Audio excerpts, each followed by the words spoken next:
सज्जनों, एक बहुत अमीर आदमी था। उसने बहुत कड़ी मेहनत करके ढेर सारी दौलत इकट्ठा की थी ताकि उसके रिटायर होने के बाद भी वो ऐशो आराम से रह सके।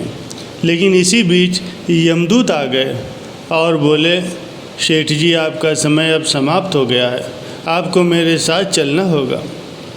सेठ ने सोचा, मैं तो बहुत अमीर आदमी हूँ, मैं कुछ समय ही खरीद लेता हूँ यमदूत से, चाहे कितनी भी कीमत लगे। सेठ ने यमदूत से कहा, लेकिन यमदूत ने साफ मना कर दिया। काफ़ी समय तक मिन्नतें करने के बाद भी यमदूत टस से मस नहीं हुआ। आखिरकार सेठ ने एक लास्ट प्रस्ताव रखा कि मेरी सारी दौलत ले लो और मुझे मेरी ज़िंदगी का 1 घंटा दे दो ताकि मैं प्रकृति की तारीफ़ कर सकूं और मैं अपने घर वालों और दोस्तों के साथ कुछ वक्त बिता सकूं, क्योंकि मैं उनसे बहुत समय से नहीं मिला हूं। लेकिन यमदूत ने फिर मना कर दिया। आखिर में सेठ ने यमदूत से कहा कि मुझे केवल 1 मिनट दे दो ताकि मैं एक गुड बाय लिख सकूं। यमदूत ने ये बात मान ली और 1 मिनट का समय दे दिया।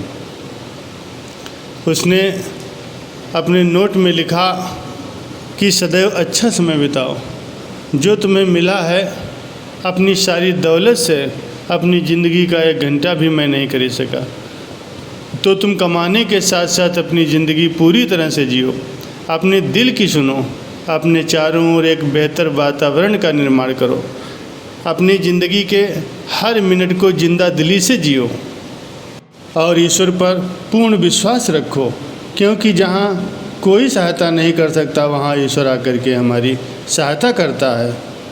एक छोटी सी कहानी है। एक जंगल में एक गर्भवती हिरनी थी। उसका प्रसव काल निकट आ गया। वो एक दिन एक नदी के किनारे घनी झाड़ियों के बीच में चली गई, जो उसे सबसे सुरक्षित लगी। अचानक उसे प्रसव पीड़ा शुरू हो गई।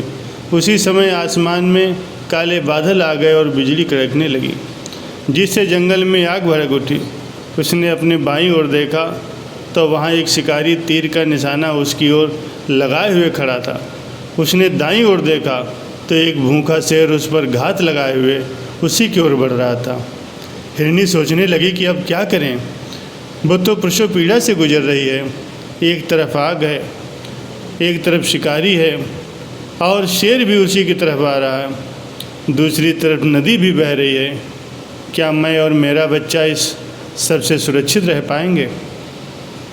फिर उसने अपना सारा ध्यान अपने बच्चे को जन्म देने में लगा लिया, बाकी सब कुछ ईश्वर के भरोसे छोड़ दिया। फिर जो हुआ वो आश्चर्यजनक था। बिजली कड़कड़ाने से शिकारी की आंखें चौंधी आ गई। तीर दूसरी ओर चल गया और जा कर के उस भूखे शेर को लग गया। इसी बीच बारिश भी होने लगी और जंगल की आग भी बुझ गई।